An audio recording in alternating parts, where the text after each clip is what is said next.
दोस्तों आज की वीडियो में हम बात करने वाले हैं इंटरलॉकिंग के बारे में। जैसा कि आप सभी लोग जानते हैं कि हमारा डेल्टा पीएलसी प्रोग्रामिंग का क्लास यूट्यूब पर कंटिन्यू चल रहा है, जिसका ये लेक्चर नंबर 10 है और आज की क्लास में हम लोग इंटरलॉकिंग के बारे में समझेंगे और जानेंगे कि इंटरलॉकिंग क्या होता है, इंटरलॉकिंग की ज़रूरत हमें कहाँ पर पड़ती है और इंटरलॉकिंग कैसे करते हैं। तो अगर आप ये वीडियो पूरा देखते हैं तो मुझे उम्मीद है कि आपको आगे से कभी भी इंटरलॉकिंग में प्रॉब्लम नहीं होगी। इंटरलॉकिंग के लिए हमें किस टर्मिनल का यूज होता है, आरएलसी में कैसे हम यूज करते हैं, पीएलसी में कैसे यूज करते हैं, ये सारी बातें आपका क्लियर करेंगे। लेकिन उससे पहले आप लोगों से एक रिक्वेस्ट है कि अगर आपने अभी तक भी हमारे चैनल को सब्सक्राइब नहीं किया है तो प्लीज़ चैनल को सब्सक्राइब कर लेना, बेल आइकन को ज़रूर प्रेस कर देना ताकि नेक्स्ट वीडियो का नोटिफिकेशन सबसे पहले आप तक पहुँचे और वीडियो को ज़्यादा से ज़्यादा शेयर करना।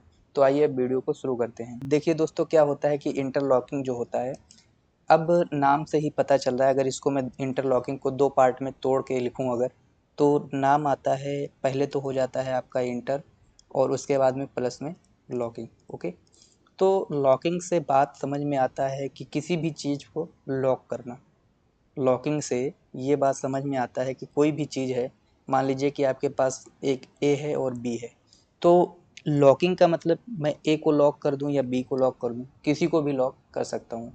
और इंटर मतलब आप सभी लोग जानते हैं, ठीक है, कि देखो एक तो इंटर होता है प्रवेश करने के लिए, लेकिन यहाँ ये इंटर नहीं, यहाँ पे इंटरमीडिएट मतलब एक माध्यम, जिसे मीडियम आप बोल सकते हो। ठीक है, कि हमें दो चीज़ों के माध्यम के बीच में, दो हो, तीन हो, चार हो, पाँच हो, उन लोगों को आपस में ऐसा इंटरलॉक करना है कि जब एक काम कर रहा हो तो उस टाइम पे दूसरा काम ना करे। हमें इस तरीके से काम करना है। कैसे होगा ये बातें हम पूरा आपको डिटेल में समझाते हैं। अब इंटरलॉकिंग अलग-अलग चीज़ों में हो सकती है। जैसे कुछ लोगों के मन में ये थोड़ा-सा सस्पेंस आता है कि सर हम इंटरलॉकिंग करेंगे कहाँ-कहाँ पर? देखिए इंटरलॉकिंग जो होता है, आप अपने अकॉर्डिंग कहाँ-कहाँ पर आपको करना है, कैसे सेफ्टी करनी है, उसके अकॉर्डिंग आप इंटरलॉकिंग करोगे। जैसे मैं एक छोटा-सा एग्ज़ाम्पल लेता हूँ कि मान लीजिए बिल्कुल बेसिक सा, जो कि सभी लोग जो भी मेंटेनेंस में काम कर रहे हैं या अभी भी इंडस्ट्री में गए होंगे तो उन्होंने नॉर्मली देखा होगा। किसी भी मोटर को, अगर मैं बात करूँ मोटर को, तो मोटर को उन्होंने देखा होगा कि मोटर फॉरवर्ड भी चलता है और मोटर रिवर्स भी चलता है। ओके? आपने किसी भी मोटर को फॉरवर्ड और रिवर्स चलते हुए ज़रूर देखा होगा।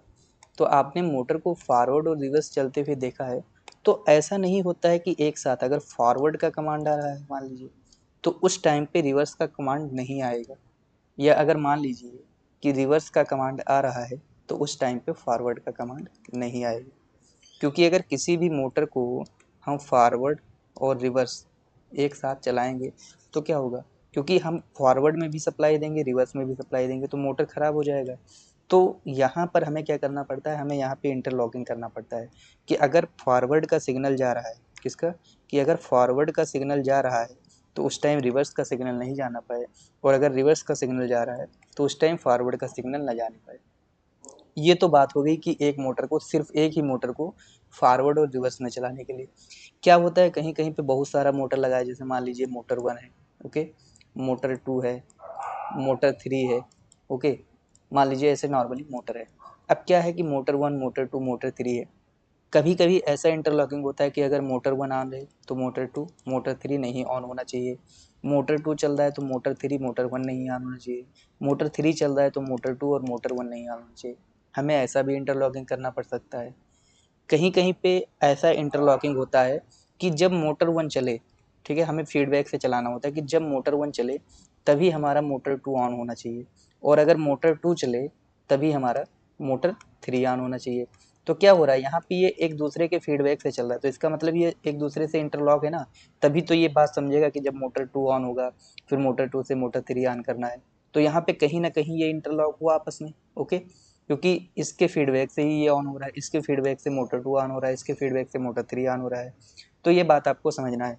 ये तो नॉर्मली बात हो गई मोटर की, कि जब हम लोग मोटर को चलाते हैं तो वहाँ पे इंटरलॉकिंग कर देते हैं। जैसे बेसिकली अगर मैं बात करूँ, एक छोटा-सा एग्ज़ाम्पल लेता हूँ स्टार डेल्टा स्टार्टर की, ठीक है? जब हम लोग स्टार डेल्टा स्टार्टर का प्रोग्राम बनाते हैं, ठीक है? तो स्टार डेल्टा स्टार्टर का प्रोग्राम जब हम लोग बनाते हैं, तो वहाँ पे हम लोग ये देखते हैं कि जब हमारा मोटर स्टार कंडीशन में चल रहा हो, उस टाइम हमारा डेल्टा में नहीं स्टार्ट होना चाहिए। तो अगर स्टार कंडीशन में चल रहा है तो डेल्टा में नहीं स्टार्ट होना चाहिए। उसके लिए हम लोग क्या करते हैं, यहाँ पे भी इंटरलॉकिंग करते हैं, यहाँ पे भी हम इंटरलॉकिंग करते हैं कि अगर स्टार में चल रहा है तो जब जितना भी टाइमिंग हम देंगे 10 सेकेंड 20 सेकेंड, उतने टाइमिंग बाद जब डेल्टा में कन्वर्ट होगा तभी डेल्टा में चलना चाहिए। तो इस तरीके से हम लोग मोटर का इंटरलॉकिंग करते हैं। अब कोई ज़रूरी नहीं कि आप सिर्फ मोटर का ही इंटरलॉकिंग करोगे, बहुत सारी चीज़ों का आपस में कई पुश बटन का इंटरलॉक कर सकते हो। जैसे मान लीजिए कि आपके पास एक पैनल बना हुआ है, नॉर्मली मैं एग्जांपल लेता हूँ, इसमें क्या है कि कई सारा पुश बटन लगा हुआ है। अब आप चाहते हो कि अगर इस पुश बटन को मैं एक बार प्रेस कर दूँ, तो अगर मैं दूसरे पुश बटन को प्रेस कर रहा हूँ तो ये वर्क नहीं करना चाहिए। तो यहाँ पे आपस में तुम इसको भी इंटरलॉक कर सकते हो। नॉर्मली अगर मैं बात करूँ लिमिट स्विच की, ठीक है, कि अगर एक लिमिट स्विच जब तक टच ना करे, मान लीजिए कोई यहाँ पे आपके पास इधर से एक मोटर रोटेट हो रहा है लिमिट स्विच पे, इधर एक लिमिट स्विच लगा हुआ है और एक लिमिट स्विच इधर लगा हुआ है, ठीक है, यहाँ पे और यहाँ पे एक एक लिमिट स्विच लगा हुआ है। तो क्या है कि जब तक इस लिमिट स्विच का फीडबैक ना मिले तब तक हमारा फिर से मोटर की डायरेक्शन नहीं चेंज होनी चाहिए। तो इस तरीके से भी आप इंटरलॉक कर सकते हो। अगर मैं बात करूँ न्यूमेटिक सिलेंडर की, ठीक है, किसकी बात करूँ मैं, न्यूमेटिक सिलेंडर की, तो न्यूमेटिक सिलेंडर में भी आप इंटरलॉकिंग कर सकते हो। आप पीएनपी टाइप सेंसर ले सकते हो, आप एनपीएन टाइप सेंसर ले सकते हो, या किसी भी सेंसर की अगर मैं बात करूँ तो वहाँ पर आप सेंसर में भी इंटरलॉकिंग कर सकते हो।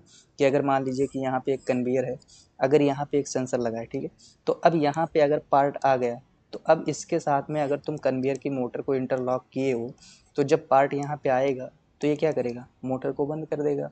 फिर जब पार्ट यहाँ से आगे निकल जाएगा तो फिर मोटर, मान लीजिए आपने पार्ट हटा दिया, तो फिर मोटर चलेगा और दूसरा पार्ट को यहाँ पे लाएगा। तो ये सब तो एक इंटरलॉकिंग ही है ना, आप इसको इंटरलॉकिंग ही बोल सकते हो। तो अब इंटरलॉकिंग का प्रोग्राम करना है तो हम कैसे करेंगे, ये चीज़ें हम समझते हैं। देखिए, आपको एक बात हमेशा याद रखना है, 2 पॉइंट मैं आपको नोट करके लिख रहा हूँ, इस बात को अपने दिमाग में बैठा लीजिएगा और कभी भी कहीं भी ये चेंज नहीं होगा, ये हमेशा वही चीज़ रहेगा। जैसे कि आप लोग होल्डिंग करते हैं, ठीक है, आप लोग होल्डिंग करते हैं, चाहे आप कॉन्ट्रैक्टर के थ्रू करें, ठीक है, या आप रिले के थ्रू करें, ओके। अब चाहे आप कॉन्ट्रैक्टर के थ्रू करेंगे या रिले के थ्रू करेंगे, आपने ये देखा होगा हमेशा आप यनो टर्मिनल का यूज करते हैं। किसका, यनो टर्मिनल का यूज करते हैं। तो जैसे आप होल्डिंग के लिए यनो टर्मिनल का यूज करते हैं, हमेशा कहीं भी आपने देखा होगा कि जहाँ पर आपको होल्डिंग करना है यनो टर्मिनल का ही यूज करते हैं। वैसे ही आपको इंटरलॉकिंग के लिए, ठीक है, इंटरलॉकिंग के लिए हमेशा आपको एनसी टर्मिनल का यूज करना है, ये बात अपने दिमाग में बैठा लेना, चाहे वो लॉजिक हो और चाहे वो वायरिंग हो। जैसे कि आपने देखा होगा कि जब स्टार डेल्टा स्टार्टर आप बनाते हैं, या स्टार डेल्टा स्टार्टर की बात छोड़िए, अगर मैं बात करूं आरडीएल आप बनाते हैं, तो आरडीएल में भी जब 2 कॉन्टैक्टर आप लोग लेते हैं, तो आपने देखा होगा यहाँ पर आप इसका एनसी डालते हैं, यहाँ पे दूसरे का एनसी डालते हैं। उसके बाद में यहाँ पे आप A1 A2 रखते हैं, ठीक है, मान लेते हैं कि ये फॉरवर्ड का है तो यहाँ पे फॉरवर्ड की एनसी पड़ जाती है। और मान लेते हैं यहाँ पे आपका रिवर्स वाला कॉन्टैक्टर है, ठीक है, ये मान लेते हैं रिवर्स का कॉन्टैक्टर है, तो यहाँ पे आपका रिवर्स वाला एनसी पड़ जाता है, ये आपस में इंटरलॉक किया जाता है, ठीक है। तो अब अगर इंटरलॉकिंग की प्रोग्रामिंग करनी है तो हम कैसे करेंगे, बेसिक सा प्रोग्राम हम अपने सॉफ्टवेयर में बना के चेक करेंगे, ओके। अभी मैं मानता हूँ कि हमारे पास 2 मोटर है, M1 है और M2 है। हम ऐसा करेंगे कि जब M1 को स्टार्ट कर देंगे तो उस टाइम पे M2 ऑन नहीं होना चाहिए, और जब M2 को ऑन कर देंगे तो उस टाइम पे M1 ऑन नहीं होना चाहिए। जब हम स्टॉप करें तभी स्टॉप होना चाहिए। हमें इसका इंटरलॉकिंग प्रोग्राम बनाना है। तो हम कैसे बनाएंगे, उसके लिए हम अपना WPL सॉफ्ट ओपन कर लेते हैं। अभी जो भी हम लोग प्रोग्रामिंग कर रहे हैं WPL सॉफ्ट के अंदर ही कर रहे हैं। जो लोग भी ISP पे प्रैक्टिस करना चाहते हैं तो ISP का मैंने इंट्रोडक्शन वीडियो बनाया है, आप वहाँ भी देख करके और ISP पे भी प्रैक्टिस कर सकते हैं। यहाँ से फाइल में जाना है, न्यू प्रोजेक्ट क्रिएट करना है, यहाँ से आप कोई भी PLC सिलेक्ट कर सकते हैं। जैसे यहाँ से PLC मैंने सिलेक्ट कर लिया, ठीक है। उसके बाद में आपको ओके कर देना है। ओके करने के बाद यहाँ से सिमुलेटर आप ऑन कर सकते हो। अब जैसे मान लीजिए यहाँ से मैं प्रोग्रामिंग कर रहा हूँ, LDX0 ले लिया मैंने, ओके, और उसके बाद में LDIX1 ले लिया मैंने। उसके बाद में यहाँ से मैं UTY0, मतलब ये एक मोटर ले लेता हूँ, यहाँ पे हो जाएगा ORY0, ठीक है। ये हो गया आपका एक मोटर। और दूसरा मोटर यहाँ से मैं ले लेता हूँ LDX3 और LDIX4, और उसके बाद में आउटपुट दूसरा ले लेता हूँ, वो UT आउटपुट Y2, ठीक है, ये दूसरा मोटर हो गया। और होल्डिंग करने के लिए और Y2, ओके। तो ये हो जाएगा और Y2, यहाँ पे ये हो गया होल्डिंग। अब लेकिन अभी क्या है कि X0 को मैं प्रेस करूँगा तो यहाँ Y0 ऑन हो जाएगा, और X3 को प्रेस करूँगा तो Y2 ऑन हो जाएगा। यहाँ पे कोई इंटरलॉकिंग नहीं की गई है। तो मैंने बोला कि इंटरलॉकिंग करने के लिए आपको हमेशा NC का यूज करना है। जैसे कि अगर आप कॉन्टेक्टर लगाते हैं तो कॉन्टेक्टर की NC यूज करते हैं, अगर आप रिले लगाते हैं तो रिले की NC यूज करते हैं। तो वैसे ही PLC के अंदर हम इनपुट का भी NC यूज कर सकते हैं, आउटपुट का NC यूज कर सकते हैं, लेकिन डिपेंड करता है कि हमें कहाँ पे कैसे काम करवाना है। क्योंकि देखिए, अगर मैं यहाँ पे इनपुट की NC यूज करूँगा तो पुश बटन तो मैं प्रेस करके छोड़ दूंगा, तो फिर इंटरलॉकिंग नहीं होगा, इसीलिए हम यहाँ पे आउटपुट का NC यूज करेंगे। तो यहाँ पे मैं ले लूँगा LDI Y0, ठीक है, और यहाँ पे मैं ले लूँगा LDI Y1, ठीक है। Y2 है तो Y2 लेना पड़ेगा, ओके। ये Y2 हो गया, और इसको हम क्या करेंगे, डाउनलोड कर देंगे, ठीक है। तो यहाँ से आपको डाउनलोड कर देना है, यस कर देना है, और डाउनलोड करने के बाद में यहाँ से PLC को रन मोड में डाल देना है, फिर ऑनलाइन मोड में जाना है। अब देखेंगे यहाँ पे कि जैसे अगर मैं इसको ऑन कर दिया, मान लेते हैं कि ये हमारा होल्ड हो गया। अब अगर मैं दूसरे को ऑन करना चाहूँगा तो सप्लाई यहाँ तक आएगी Y0 के पास तक, लेकिन आगे नहीं जाएगी, ओके। यहाँ से मैं इसको ऑफ कर देता हूँ। जब मैं पहले वाले को ऑफ करूँगा, ठीक है, पहले वाले को मैंने ऑफ कर दिया, ठीक है, तो अब क्या है, दूसरे वाले को जब मैं ऑन करूँगा तो ये ऑन हो जाएगा। तो इसी को इंटरलॉकिंग बोलते हैं। अब दूसरा वाला ऑन हो गया तो पहले वाले को मैं यहाँ से ऑन कर रहा हूँ तो पहला वाला नहीं ऑन होगा। जब हम दूसरे वाले को ऑफ कर देंगे तो ही ये आपका पहला वाला ऑन होगा।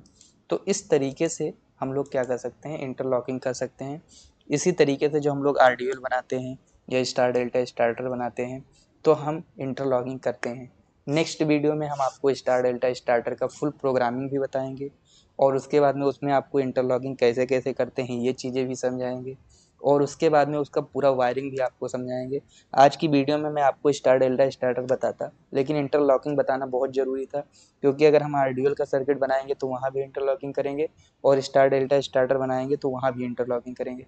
इसीलिए इंटरलॉकिंग आज की क्लास में मैंने बता दिया है, और नेक्स्ट क्लास में हम पूरा स्टार डेल्टा स्टार्टर और RDL को बहुत विस्तृत से समझेंगे। तो मुझे उम्मीद है कि आज का क्लास आपको पसंद आया होगा, और अगर आज का क्लास आपको पसंद आया है तो वीडियो को ज़्यादा से ज़्यादा शेयर करिएगा, चैनल को सब्सक्राइब कर लीजिएगा। मिलते हैं आपको नेक्स्ट वीडियो में। जय हिंद, जय भारत।